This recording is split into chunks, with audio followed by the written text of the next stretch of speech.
Bem, nós acabamos que nem conversamos muito sobre essa imagem, né? Mas vamos agora falar um pouco sobre ela. Começando pelo item número 1. O glicogênio hepático é transformado em glicose, tá? Antes só da gente continuar vendo essa imagem, eu não sei se ficou muito claro para vocês, mas isso aqui está acontecendo numa situação pós-absortiva, que é o que nós chamamos de jejum, tá? É o jejum, a ausência da ingestão alimentar rica em carboidratos, como a glicose, por exemplo, engatilha essas vias metabólicas aqui como uma forma de contornar a hipoglicemia, tá? Como primeira instância, o que o organismo faz não é ir lá no adipócito quebrar gordura para fazer glicose, tá?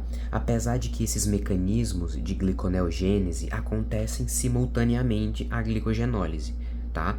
Mas o que eu quero dizer é que o principal, aliás, não o principal, mas o primeiro mecanismo metabólico que vai ser mobilizado é prioritariamente a glicogenólise, que é a lise do glicogênio, quebrar moléculas de glicose anexadas no polímero de glicogênio. Por que que ela é a prioridade? Porque é glicose. Só tá ali dentro, empacotada, né, guardadinha ali no fígado, só vou lá, corto as unidades, vou cortando elas, né, corto os pedacinhos e libero no sangue. A partir do momento que o estoque de glicose no fígado chega às suas porções finais, as alças de feedback que engatilham esses processos metabólicos que envolvem gliconeogênese vão ser ativadas com muito mais frequência, tá? Por quê? Porque o estoque de glicose terminou, beleza? Então é isso que está acontecendo aqui. Situação de jejum, o glicogênio começa a sofrer glicogenólise. Essa glicogenólise resulta na liberação de várias moléculas de glicose, algumas das quais serão liberadas na corrente sanguínea e outras serão destinadas para o próprio metabolismo dos hepatócitos, que também precisam dessas células para produzir o seu ATP, claro. Essa glicose, majoritariamente, como essa imagem do Silverthorne coloca, ela sobe, né, anatomicamente, mas no caso dessa imagem é que ela está descendo rumo ao cérebro, que é um tecido de grande volume oxidativo de glicose, né? Esse item 4, ele escreve que o encéfalo pode utilizar apenas glicose e corpos cetônicos para gerar energia, né? Então, a glicose é prioridade, tá? Por isso que essa glicose, uma vez na corrente sanguínea, prioritariamente chega até a porção alta do sistema nervoso central. Uma vez que o estoque de glicogênio chega às suas porções finais, o que ocorre é o gatilho para intensificar, não necessariamente iniciar, tá bom? Mas intensificar a via metabólica chamada de gliconeogênese. Eu preciso de glicose, o meu indivíduo ainda não comeu, não sei o que ele tá fazendo da vida dele, às vezes pode ter sido sequestrado, né? Tá dentro de uma cabana no meio da neve há uns 40 dias sem comer, porque o sequestrador não tá dando comida, não é verdade? Porque ele sequestrou uma pessoa que é pobre e ele tá pedindo uma recompensa de 4 milhões de dólares. Aí a pessoa vai morrer realmente ali naquele galpão, tá? Mas enfim, numa situação na qual a pessoa tá mais tempo ainda sem comer, a partir do momento que o glicogênio termina, eu vou obter essa glicose agora de um componente que não é glicose. Eu pego esse componente não glicose, submeto ele a vias metabólicas, chamada de gliconeogênese, e ele, que era uma proteína, que era um glicerol, que era um ácido graxo, ele vai virar uma glicose, tá? É isso que vai acontecer. E quem vai fazer isso, principalmente, músculo e fígado, tá? O fígado, como a gente estava discutindo antes, eu até falei que ele era meio que a nossa ajuda humanitária, né? Porque o fígado, ele realmente tem essa capacidade de metabolização, logo ele vai conseguir dar conta de mexer com todos esses mecanismos e vias metabólicas reversíveis, irreversíveis, né? Então é mais ou menos isso que acontece. Daí o que vai acontecer? O tecido adiposo, que possui armazenado em suas estruturas citoplasmáticas o triacilglicerol, que é uma estrutura lipídica muito compacta com cadeias de um glicerol, que é um álcool, e 3 cadeias de ácidos graxos livres. São cadeias muito grandes, muito grandes, né? Tipo aquela ali, ó. Tadã, bem grandona.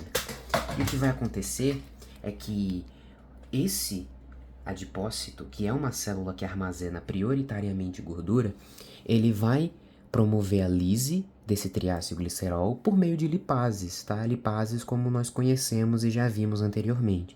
Essas lipases, isso até não vem ao caso agora, mas são algumas lipases chamadas ATGL, HSL, MSL, isso aí é meio específico demais, mas enfim, elas atuam sobre os triacilgliceróis armazenados e os lisam, promovendo a liberação de glicerol e de ácidos graxos, tá? O glicerol é fácil. Essas primeiras letras aqui lembram muito glicose, né? Glicerol, né? O glicerol, que é um álcool, né? Ele termina em ol, ele tem uma função química orgânica álcool, ele é reconduzido para o fígado.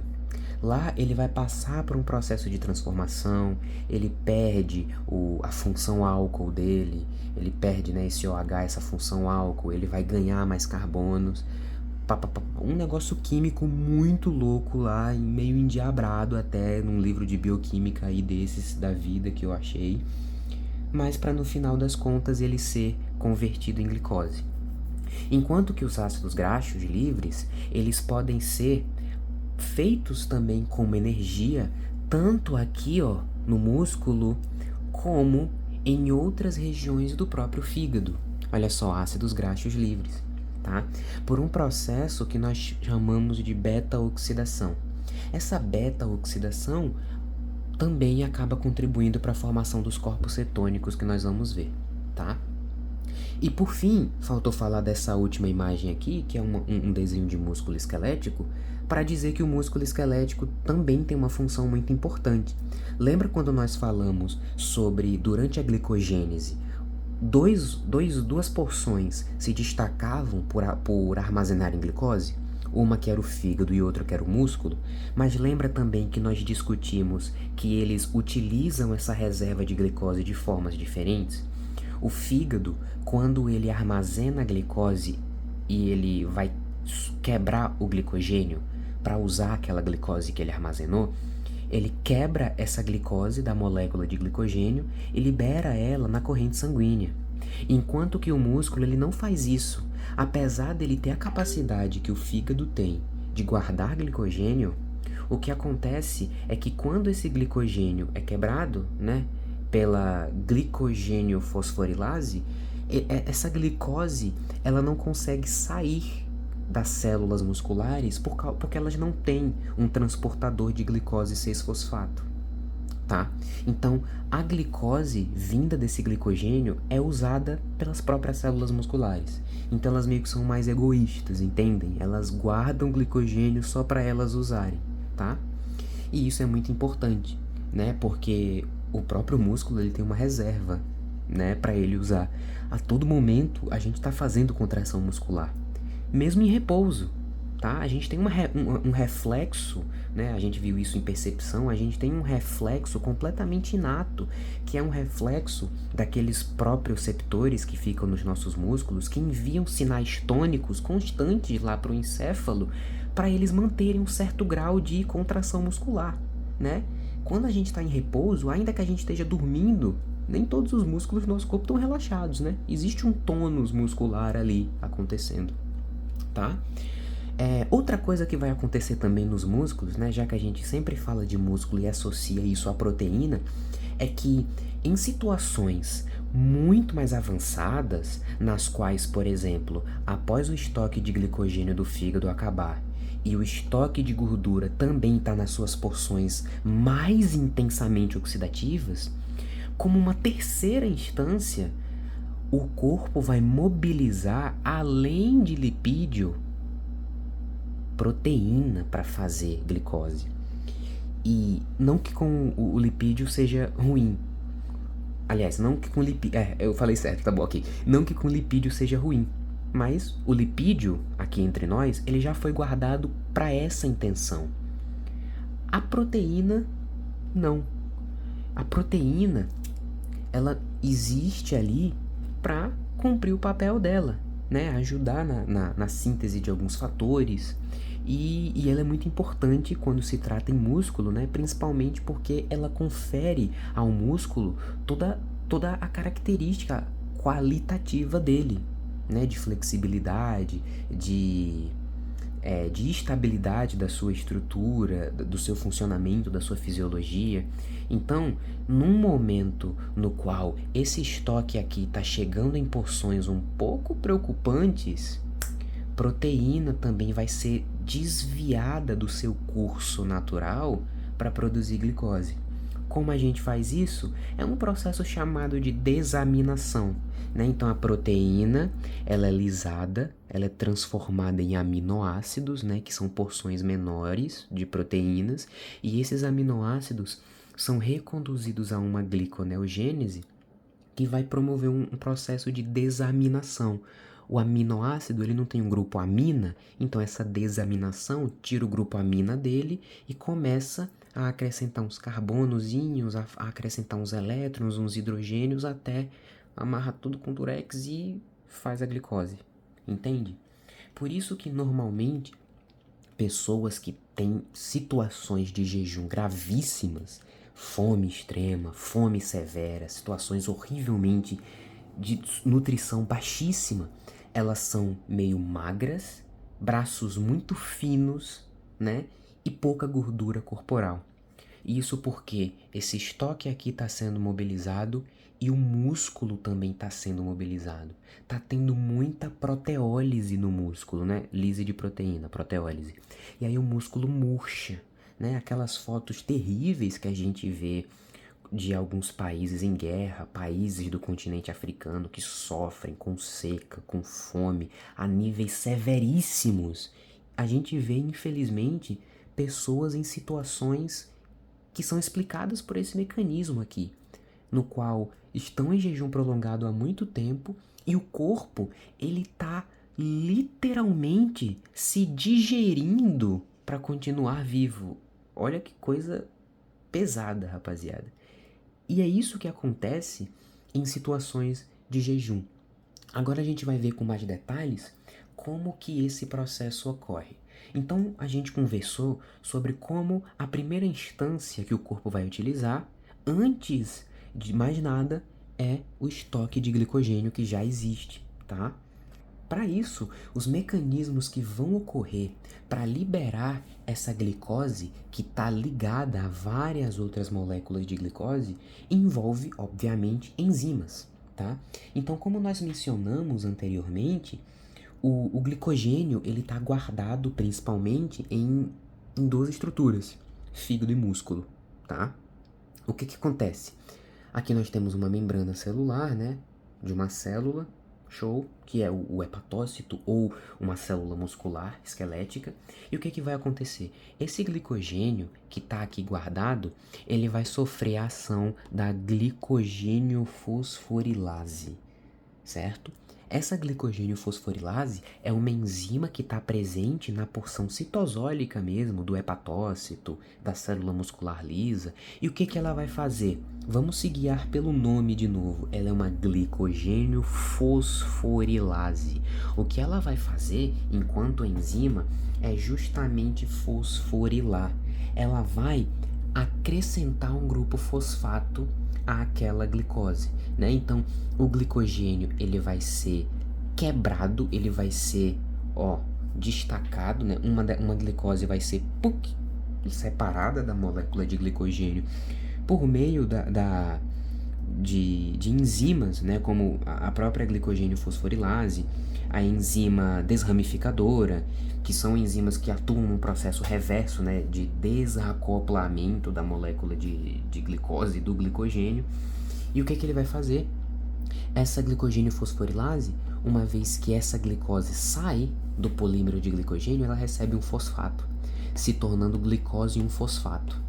Essa glicose e um fosfato aqui vai receber a ação de outra enzima chamada de fosfoglicomutase, calma aí, que é muito nome, tem que lembrar, fosfoglicomutase.